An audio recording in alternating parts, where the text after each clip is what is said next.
I stood alone in the empty restaurant, surrounded by 12 perfectly set places that would never be filled. The flickering candlelight cast dancing shadows across the pristine white tablecloths, each one a monument to my foolishness. I had spent thousands of dollars on this dinner, carefully selecting the menu, arranging the flowers, choosing the wine. Everything was perfect except for one crucial detail. No one was coming. My phone buzzed on the table, the notification cutting through the oppressive silence like a knife. It was from my father, Robert Vance. The message was brief, almost casual in its cruelty. Don't expect anyone to come. We have plans already. My hands trembled as I unlocked the screen, already knowing what I would find but unable to stop myself from looking. Social media has a way of amplifying pain, making private humiliation devastatingly public. There they were, all of them, frozen in a moment of perfect happiness that deliberately excluded me. My father, my mother Sandra, my brother Michael, and my Aunt Patricia, all beaming on the deck of a luxury yacht somewhere in Street Barts.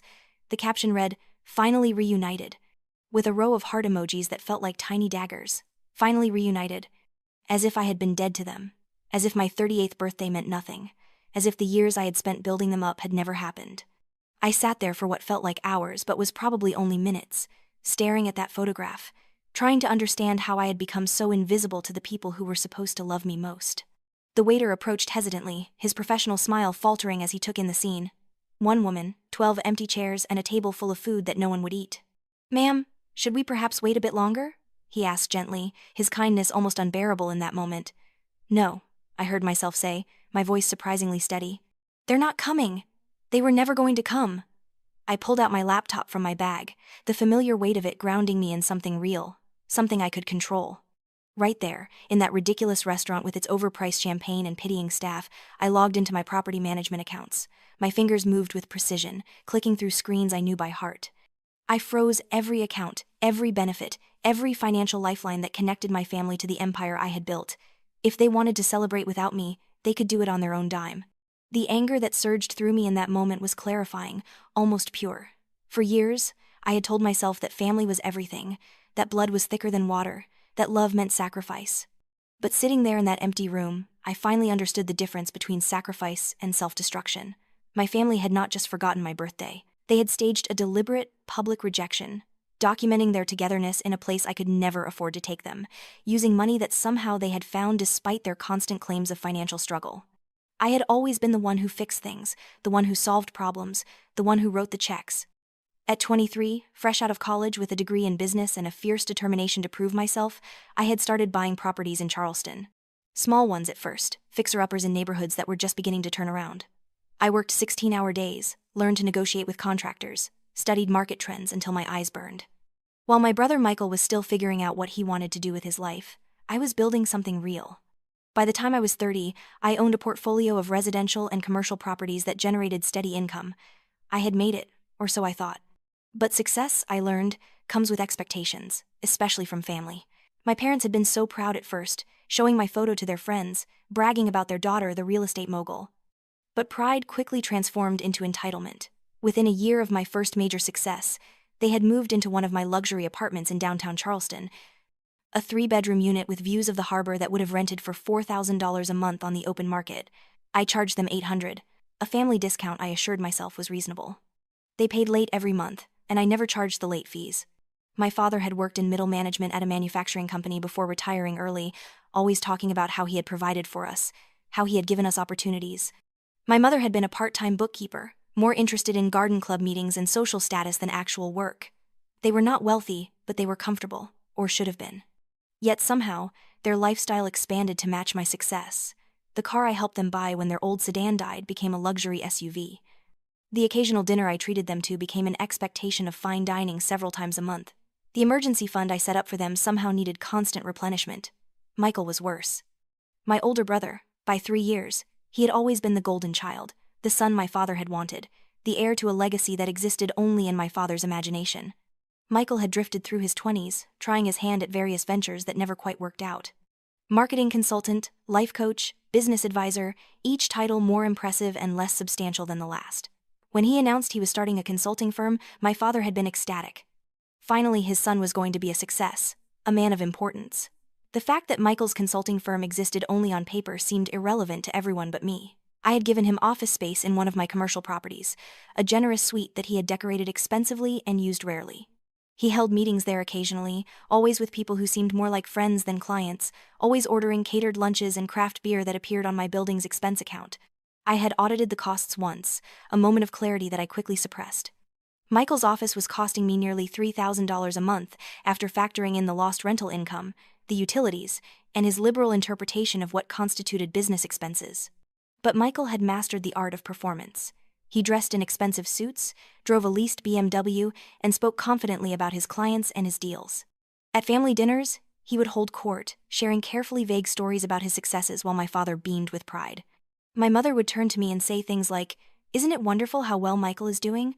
And he's accomplished all of this on his own, built it from nothing." The implication was clear. My success was somehow less impressive because I had started with real estate, something tangible and understandable. Michael was creating something abstract and therefore more valuable in their eyes. My Aunt Patricia, my mother's younger sister, had moved to Charleston 5 years ago after a divorce that left her bitter and broke. She had taken up residence in my guest room, a temporary arrangement that had become permanent through sheer inertia. Patricia had a gift for spending money, particularly other people's money. The credit cards I had added her to for emergencies had become her personal shopping funds. Weekend trips to boutiques in Atlanta, spa days, theater tickets, expensive cosmetics that promised to turn back time.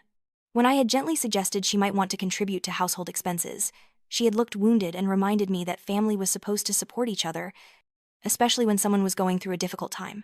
Her difficult time had lasted 5 years and showed no signs of ending. Through all of this, I had told myself I was being generous, that this was what family did. I ignored the small voice that whispered I was being used, that love should not feel this much like a transaction. I had David, my boyfriend, of 2 years, who saw things more clearly than I did. David was a mechanic, the kind of man who came home with grease under his fingernails and honest exhaustion in his eyes. He owned his own auto shop, worked hard, treated his customers fairly, and had never asked me for a single thing except my company and my honesty. My family despised him. They never said it directly, of course. That would have been too crude, too obvious. Instead, there were the little comments, the casual cruelties delivered with smiles. My mother asking when I was going to meet someone more suitable, someone with ambition. My father suggesting that a mechanic was fine for some people, but surely I wanted someone who could match my success, someone who moved in the same circles. Michael had been the worst, making jokes about blue-collar work, asking David at family dinners if he had any interesting stories about changing oil, laughing in a way that made it clear he thought David was beneath us all. At least Michael's work brings pride to the family. My mother had said once, when I had mentioned that David was expanding his business, the words had cut deeper than she perhaps intended, or maybe exactly as deep as she meant.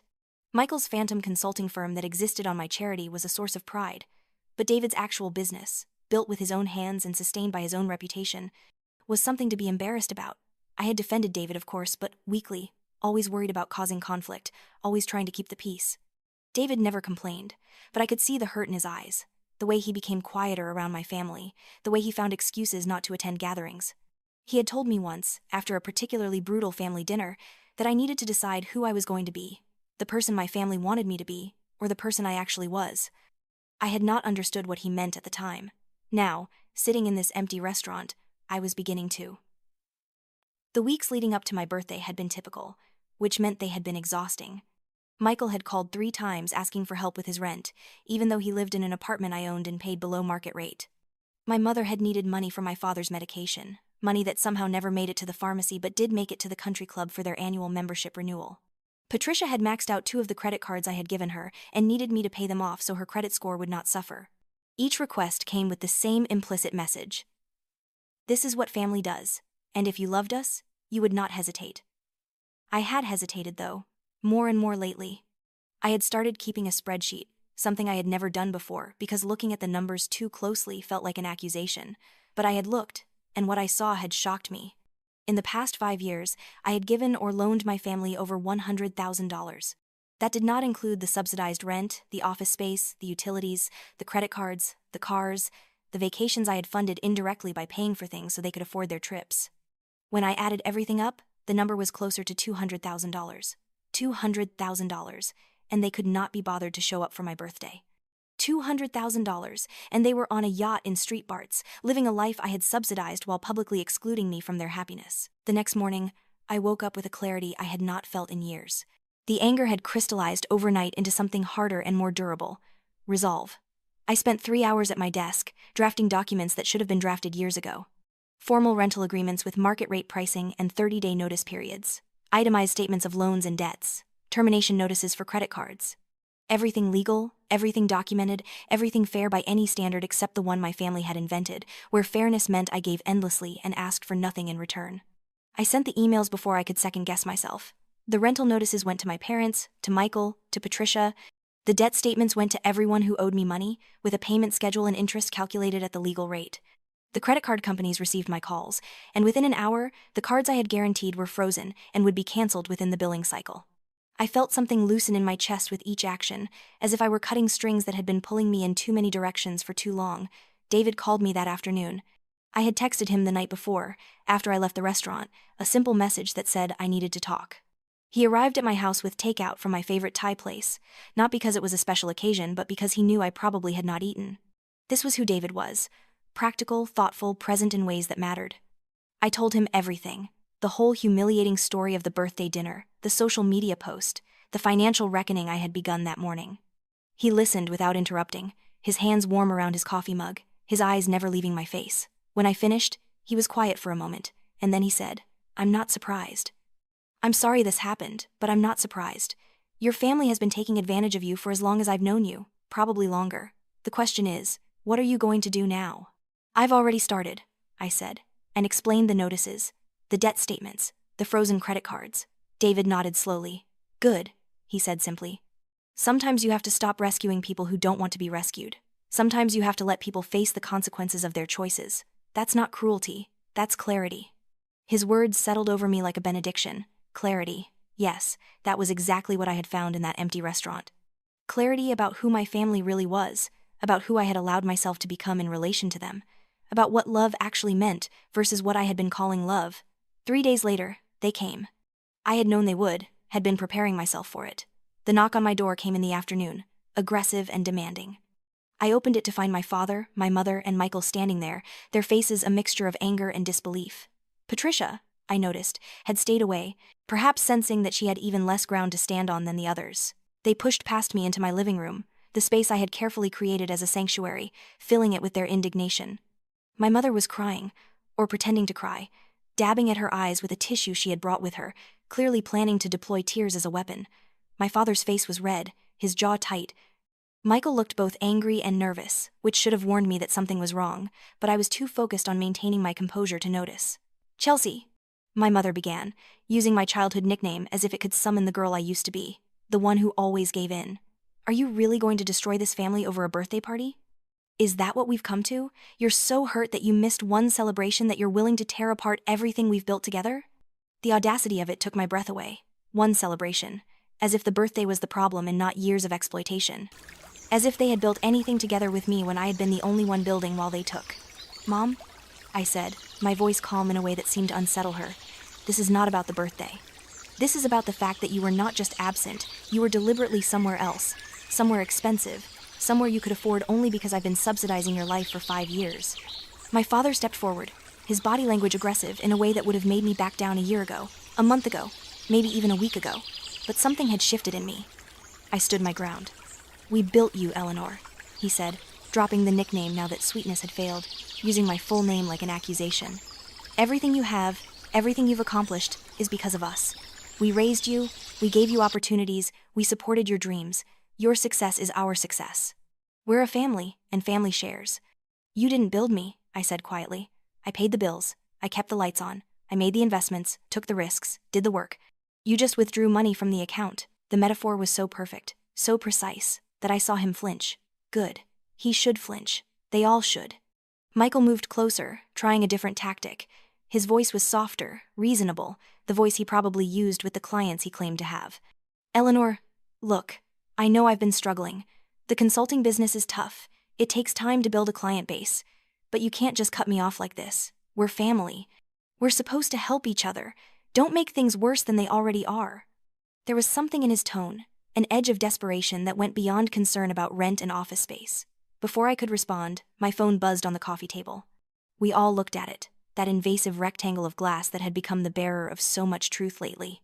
I picked it up and felt the blood drain from my face as I read the notification. "Credit alert, Loan application for $75,000 submitted in the name of Eleanor Vance. Collateral listed. Commercial properties at addresses listed below. Applicant, Michael Vance. The room went silent. I looked up at Michael, then at my parents, and saw the truth written across their faces. They had known. They had all known. This was not Michael acting alone in desperation. This was a plan, a coordinated effort to extract more from me, to leverage my properties for cash they had no intention of earning or repaying. You knew about this? I said, my voice barely above a whisper but carrying more weight than any scream. Both of you. All of you. My mother's tears dried up remarkably quickly. Eleanor, please, Michael is family. He needs help. We all need help. You have so much, and we're just trying to survive. Survive? The word came out like a laugh, bitter and sharp. You were on a yacht in Street Barts. That's not survival. That's luxury funded by fraud. I was already dialing the bank, my fingers steady despite the adrenaline coursing through my system. The customer service representative answered on the second ring, and I spoke clearly and calmly, identifying myself, explaining the fraudulent loan application, requesting an immediate freeze on my credit and cancellation of the application. I did all of this while my family watched, while my brother's face went from red to pale, while my father's bluster deflated into something that looked almost like fear. When I hung up, my mother tried again. Eleanor, please, don't do this. He's family. We're family. I'm family too, I said, and the words came out harder than I intended, sharp enough to cut. Or did you forget that in Street Barts? Was I family when you posted that picture? Was I family when you ignored my birthday? Was I family when Michael tried to steal from me? We weren't stealing, Michael protested weakly. I was just trying to get a loan. I would have paid you back. With what? I asked. With the money from your consulting business that doesn't exist? With the rent you can't pay? With the credit cards you've maxed out? Tell me, Michael, what exactly were you going to use to pay back $75,000? He had no answer. None of them did. They stood there in my living room, these people who had raised me and claimed to love me, and they had nothing to say that could justify what they had done, what they had been doing for years. My father tried one last time, reaching for authority, for the power he had always held over me. You're going to regret this, Eleanor. You're going to regret turning your back on your family. Mark my words. I looked at him, really looked at him, and saw him clearly for perhaps the first time. He was not a powerful patriarch. He was a man who had failed at building his own legacy and had spent his retirement trying to live off mine. He was small and grasping and desperate, and I had made myself smaller trying to make him feel bigger. Maybe I will regret it, I said. But if I do, at least it will be my regret. At least I'll be making my own choices instead of just funding yours. I walked to the door and opened it, a gesture that was both invitation and dismissal. Please leave, all of you. And don't come back unless you're prepared to treat me with the respect you demand for yourselves. They left, Michael first, slinking out like a chastened child, then my mother, still clutching her useless tissue, and finally my father, who paused in the doorway as if he wanted to say something more but could not find words that would carry enough weight. The door closed behind them with a soft click that felt louder than any slam. I stood in my suddenly quiet house and felt something I had not felt in years. Peace. It was fragile and new and probably temporary, but it was real. I had drawn a line, had said no, had protected myself. The guilt would come later, I knew. The second guessing, the what-ifs, the moments of weakness when I would wonder if I had been too harsh. But for now, I just felt the relief of no longer carrying a weight I had never agreed to bear. The next few days were a blur of phone calls and paperwork. I hired Jennifer, an attorney who specialized in family law and financial disputes, and laid everything out for her. She listened with the kind of professional calm that comes from having seen every variation of human greed and dysfunction, and when I finished, she said simply, "You have a strong case for recovering your funds. But I want you to be prepared for the fact that getting a judgment is different from collecting on it. Your family may not have the money to pay you back." "I know," I said. "This is not really about the money. It's about making it clear that I'm not a resource to be exploited. It's about establishing that there are consequences." Jennifer nodded approvingly. "Good, that's a healthy mindset. Now, there's something else you should know. In the course of reviewing your financial documents, I found a reference to a trust fund. Do you know anything about a trust established by a Margaret Vance?" The name hit me like a physical blow. Margaret Vance was my grandmother, my father's mother, who had passed away when I was 25. We had been close, or as close as we could be given that she lived in Florida and I saw her only a few times a year. She had been a shrewd woman, a widow who had managed her late husband's construction business until she sold it for a substantial profit. I remembered her as elegant and sharp-tongued, someone who did not tolerate nonsense. "I didn't know about any trust," I said slowly. "Her estate went through probate, and I thought everything had been distributed." "There was a separate trust," Jennifer explained, pulling out documents that looked old and official. established 3 years before her death and specifically structured to remain dormant until certain conditions were met. The trustee is a law firm in Florida, and they've been monitoring the situation as instructed. The trust is worth approximately $750,000, and according to the terms your grandmother set, it becomes accessible to you if you ever cease providing financial support to your immediate family members for a period of 90 consecutive days. I stared at her, unable to process what I was hearing. What? Jennifer smiled slightly. Your grandmother apparently saw something in your family that concerned her. The trust documents include a letter, sealed until the conditions were met. The trustees sent it to me when I contacted them. Would you like to read it? She handed me an envelope, yellowed slightly with age, my name written across the front in my grandmother's distinctive handwriting. My hands shook as I opened it, unfolding paper that crackled with age and care. My dear Eleanor, it began, and I could hear her voice in every word. If you are reading this, it means you have finally done what I hoped you would do. You have stopped letting your family bleed you dry. I am proud of you, sweetheart, and I'm sorry I could not be there to support you in person when you made this difficult choice.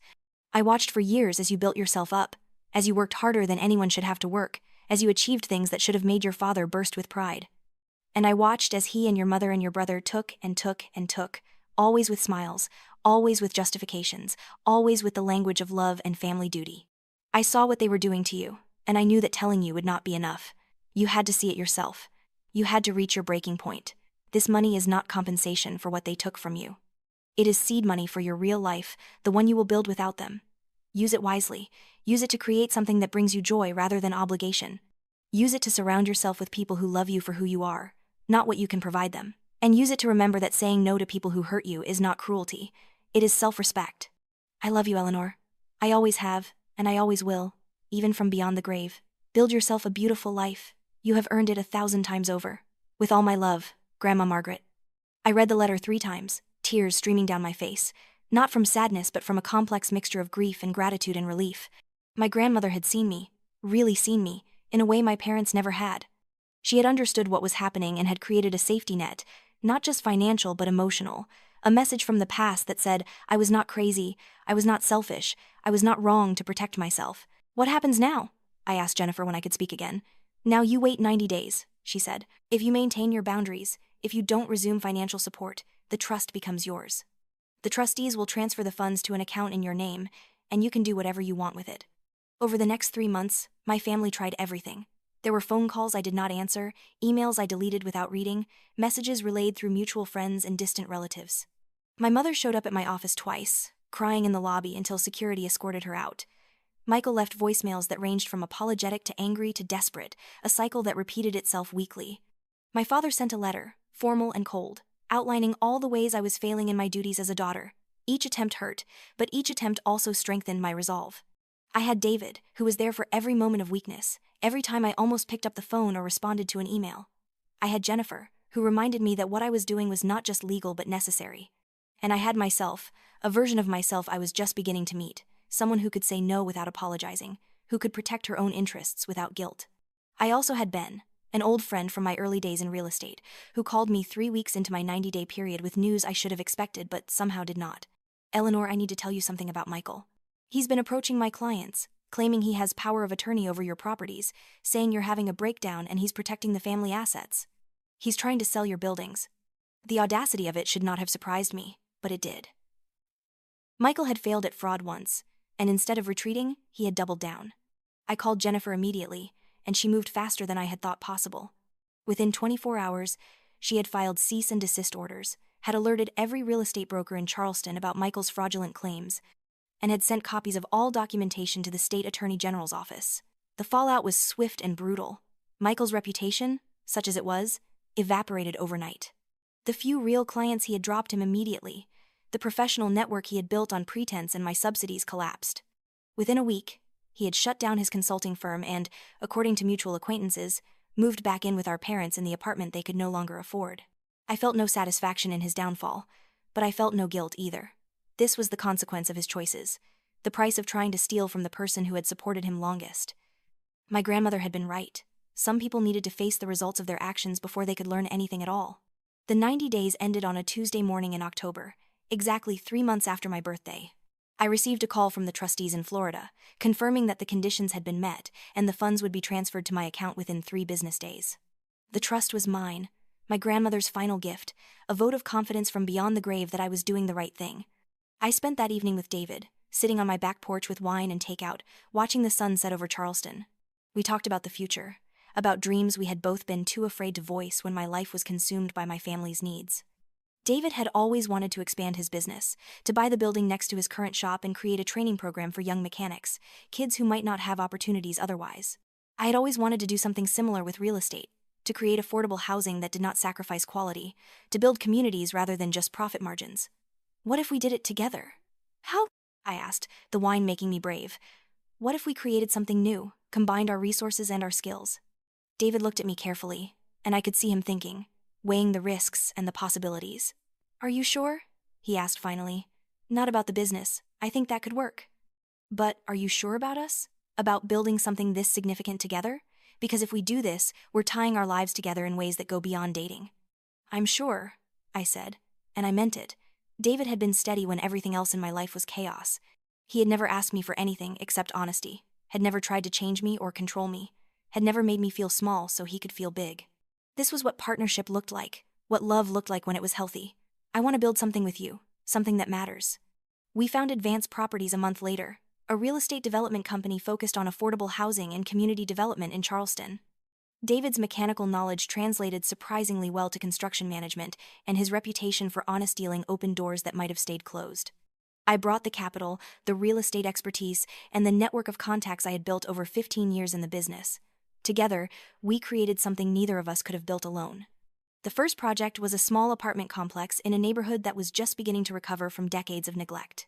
We renovated 8 units, keeping the rents affordable, screening tenants carefully for people who needed a chance more than they needed charity. We hired local contractors, used local suppliers, and reinvested profits into the community. It was not the fastest way to make money, but it was the most meaningful. My family tried to contact me when they heard about the new business. There were congratulatory messages that somehow always ended with requests for money or opportunities. My mother wanted to know if there might be a job for Michael, who was having such a hard time finding work. My father suggested that family should invest in family, that he had retirement funds he could contribute in exchange for an ownership stake. Patricia sent a long email about how proud she was of me and how she had always known I would do great things, concluding with a reminder that she was still struggling financially and could use some help. I did not respond to any of them. I had learned that engaging, even to say no, was a form of permission, an acknowledgement that their requests were valid enough to warrant a response. Instead, I focused on building the life my grandmother had wanted me to have, the one I had been too afraid to imagine when I was still carrying the weight of family obligation. A year after my failed birthday party, I celebrated quietly with David, with friends I had neglected while I was busy funding my family's lifestyle, with people who showed up not because they wanted something from me but because they genuinely enjoyed my company. We went to a small restaurant, nothing fancy, and I realized halfway through the evening that I was happy, not performing happiness, not pretending everything was fine, but actually, genuinely happy. 2 years later, Advanced Properties had completed 5 projects and had 3 more in development. We had created affordable housing for 40 families, had employed dozens of local workers, and had started a scholarship program for kids in the neighborhoods where we worked. David had opened his training program, and the first class of young mechanics was graduating. We were not rich by Charleston standards, but we were comfortable, and more importantly, we were proud of what we were building. I ran into my mother once, at a grocery store, and the encounter was exactly as awkward as I had imagined it would be. She looked older, tired in a way that had nothing to do with age and everything to do with the weight of choices and consequences. We made stilted small talk in the produce section, neither of us willing to address the elephant that was taking up all the space between us. "You look well," she said finally, and there was something in her voice that might have been genuine. "I'm glad things are working out for you." "Thank you," I said, because there was nothing else to say. I did not ask about my father or Michael or Patricia. I did not offer help or suggest we get together. I just accepted the observation and moved on, because that was all I could do. As I drove home that day, I thought about my grandmother's letter, about her hope that I would build a beautiful life. I had done that, or I was doing it, building something every day that reflected who I actually was, rather than who my family had needed me to be. It was not perfect, this life I had created. There were still moments of doubt, still times when I wondered if I had been too harsh, if there was some middle ground I had missed. But then I would come home to David, to the house we had bought together and renovated ourselves, to the business we were building and the community we were serving, and I would remember what my grandmother had written. Saying no to people who hurt you is not cruelty. It is self-respect. And self-respect, I had learned, was the foundation of everything else that mattered. My family had thought they were destroying me when they chose that yacht over my birthday. They thought they were punishing me when they excluded me from their celebration. But what they actually did was clear the path, remove the obstacles I had been too loyal to move myself. They tried to take my life from me, and in the end, they handed me the key to start over. I had found peace not in their apologies, which never came, or in their recognition of what they had done, which they still refused to acknowledge. I had found peace in realizing that I did not need those things. I did not need their validation or their approval or their inclusion in their carefully curated version of family. I just needed to build my own version, one based on mutual respect and genuine affection rather than obligation and exploitation. Love is not giving until you have nothing left. Love is not sacrifice that leaves you empty. Real love, healthy love, is reciprocal and respectful and sustainable. It is what I had with David, what I was building with the friends who had stuck around, what I was trying to create in the communities where we worked. It was what my grandmother had given me in that trust fund and that letter, the freedom to become who I was.